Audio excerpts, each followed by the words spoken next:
မယုံပါဘူးသူမကမျိုးကနာမည်ကြီးတဲ့ပုဂ္ဂလိကစုံတော့ဖြစ်တဲ့ဒီတက်တက်စကေးကိုအကူအညီတောင်းလိုက်ပါတယ်စုံတော့ကေးရောက်လာတဲ့အခါရွာသားတွေရဲ့ကြောက်ရွံ့မှုကိုချက်ချင်းတတိထားမိပါတယ်သူပထမဆုံးစုံစမ်းတာကတော့နဂါးရဲ့အိမ်မှာနဂါးရဲ့ဖခင်ဖြစ်သူပီဟာကတော့သူတမီးတွေမပူပန်တဲ့အပြင်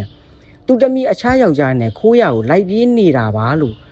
ခနဲ့တဲ့ပြောပါတယ်ဒါပေမဲ့ကေးရဲ့စူးရှာတဲ့မျက်လုံးကနဂါးရဲ့အခန်းထဲကကြွေပန်းအိုးကွဲစားတွေကိုတတိထားမိသွားပါတယ်နဂါးကအချုပ်တယ်မာလေးဖြစ်ပြီးတော့ပန်းအိုးစုတဲ့ဝါရဏမရှိတာကြောင့်ဒီပန်းဝစားတွေကဘယ်ကရောက်လာတာလဲဆိုတာတန်တရားဖြစ်เสียပါနောက်ပိုင်းမှာနဂါးဟာရွာလူကြီးရဲ့သမီးတူရန်နဲ့စကားများခဲ့ကြောင်းတူရန်နဲ့စေးဆက်ထားသူတက်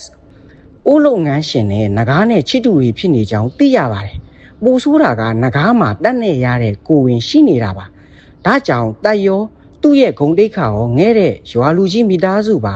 လူတက်ဖို့အကြောင်းပြချက်ခိုင်းလုံးနေပါတယ်ဖုံးကွယ်ထားတော့အမှန်တရားကိုစုံစမ်းရင်းနဲ့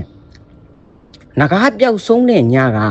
နဂါးရဲ့အဖေပီဟာနဲ့ရွာလူကြီးကတော့ပီဟောင်းတို့ဖောက်ပြန်နေတာကိုနဂါးကမြင်သွားခဲ့ကြောင်းပေါ်ပေါက်လာပါတယ်နောက်ဆုံးမှာတော့ရွာလူကြီးတမီတူဟန်က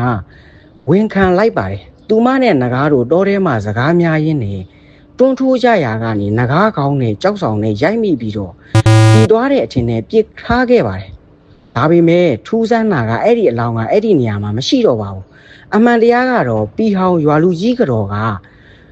တူမသမီးလက်ချက်ကိုဖုံးကွယ်ဖို့အတွက်တခိုးတောင်ကိုငားပြီးတော့နဂါးကိုအပြက်ရှင်းခိုင်းခဲ့တာပါ